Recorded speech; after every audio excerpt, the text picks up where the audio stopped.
सेहत से मुतल्लिक पेचीदा मसाइल से बचने के लिए ज़रूरी है कि गोश्त का मतवाज़न इस्तेमाल किया जाए।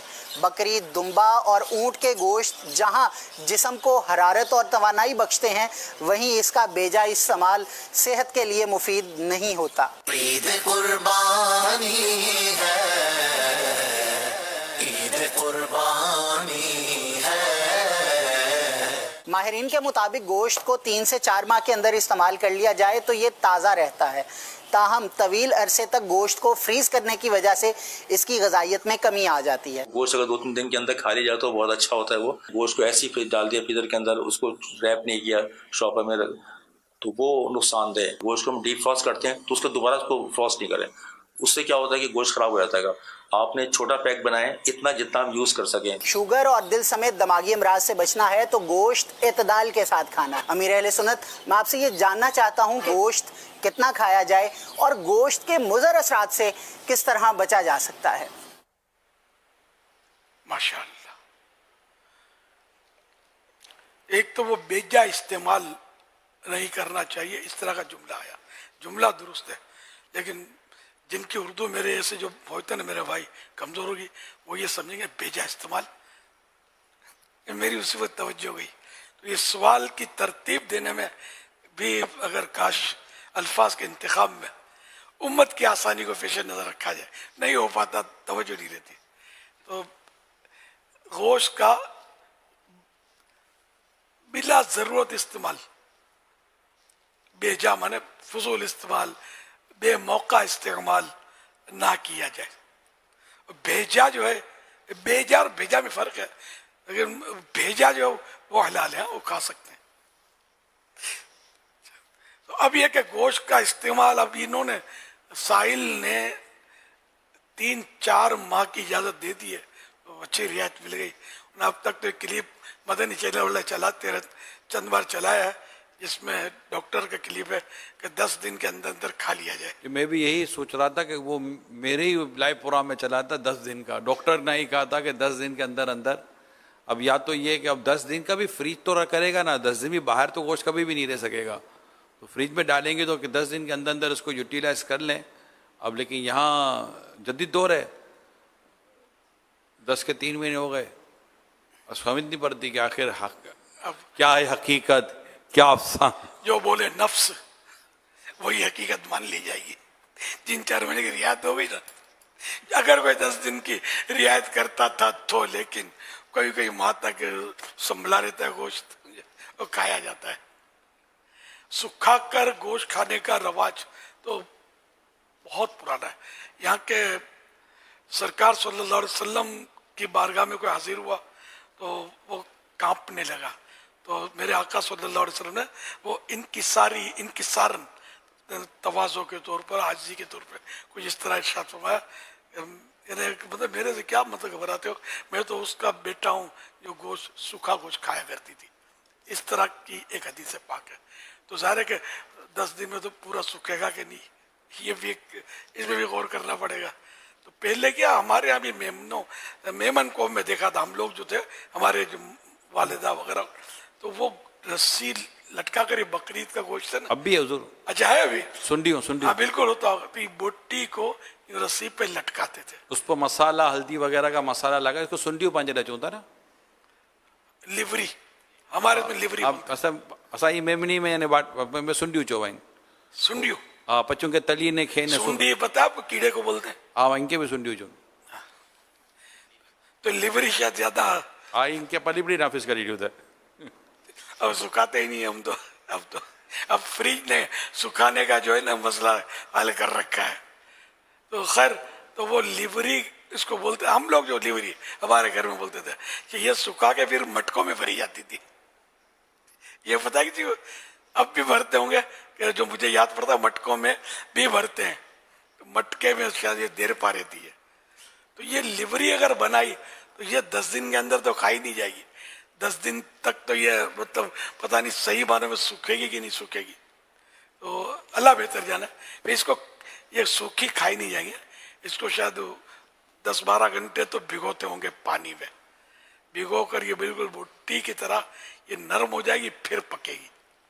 इसको तल के भी खाया जाता है, जी अच्छा, अगर जो भी इसका बना जी है हाँ। डिश जो भी बने तो ये है, मतलब अगर ज्यादा गोश्त आपको है, आपके वहां आता है, इसको भी ट्राई करने। लेकिन ये कि शायद बच्चे वगैरह नहीं खाएंगे, ये तो मजा नहीं आएगा, टेस्टी नहीं होता इतना।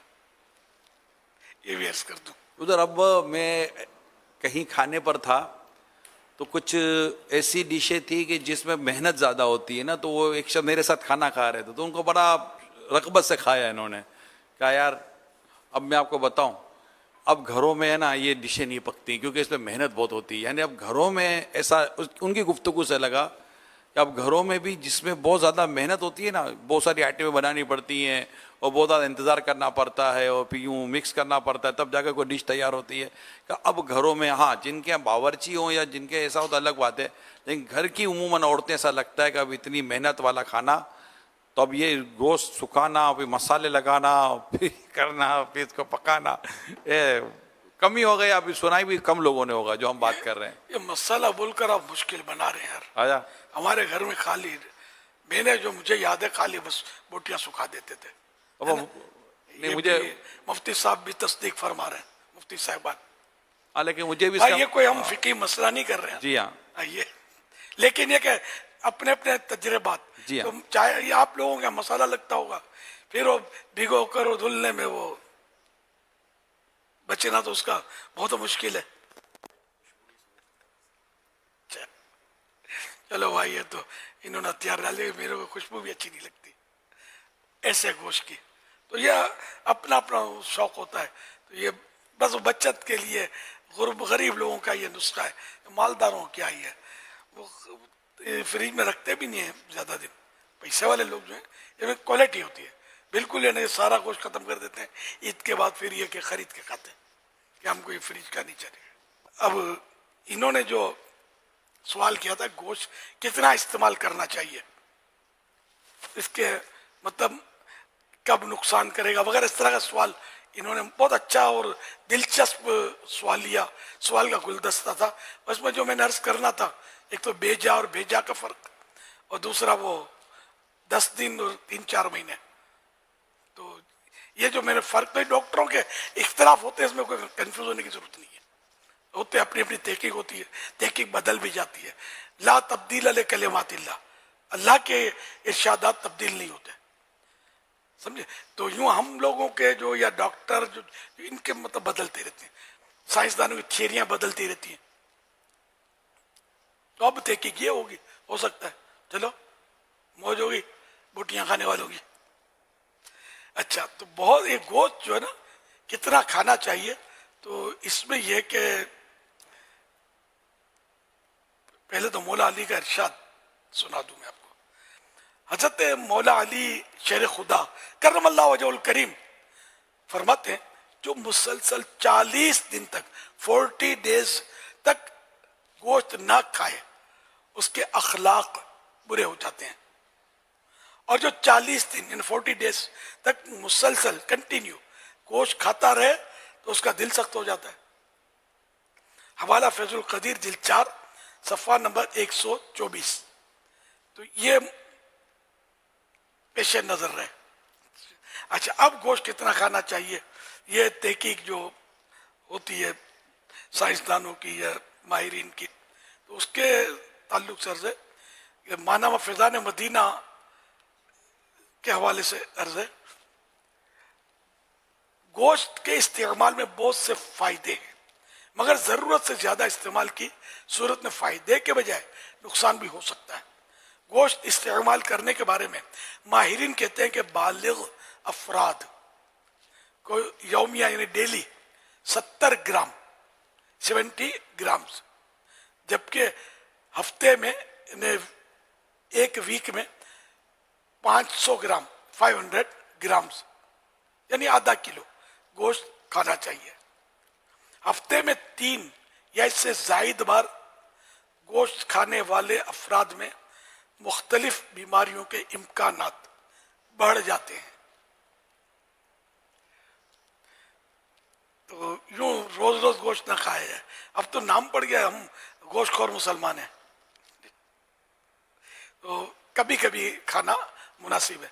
एक डॉक्टर साहब से मेरा कुछ वास्ता पढ़ा था, सैयद साहब थे बूढ़े मगर बड़े स्मार्ट थे। तो वो फरमा रहे थे कि हफ्ते में एक बार, मुझे जो याद है, हफ्ते में एक बार हमारे यहाँ गोश्त पकता था। और कितना मिलता था? एक बोटी। तो हम दोस्तों में आपस में बात करते थे, आज तुम्हारे गोश्त पका है, आज तो गोश्त पका। इतने खुश होते थे जब छोटे थे। तो वो इतने स्मार्ट और मतलब माशाअल्लाह, अब पता नहीं हयात होंगे या नहीं। इनके शायद वो बाल में और नाखून में भी मरज नहीं हो, ऐसा मुझे तंदुरुस्त लग रहे थे। और उम्र मुझे लगता है कि 70 से कम शायद ना हो। अल्लाह इनको करी के रहमत फरमाए, जिस साल में अल्लाह पाक अपनी रहमत के साए में रखे। तो यूँ मतलब है कि एहतियात अच्छी होती है। ये आम का भी मुझे इन्होंने बताया कि पहली मौसम का आम नहीं खाना चाहिए। पहली मौसम का आम कोई खाए तो हम बच्चे थे ना, हम बोलते थे मैम मरना है भैया। भाई क्या मरना है, पहली मौसम का आम खा रहे हो। जब आम शुरू होता है पहली मौसम का, ये नुकसानदेह होता है, ये बताते हैं। वैसे भी सुना है, अल्लाह बेहतर जाने हकीकत क्या है। अच्छा, अब सवाल का जवाब तो हो गया।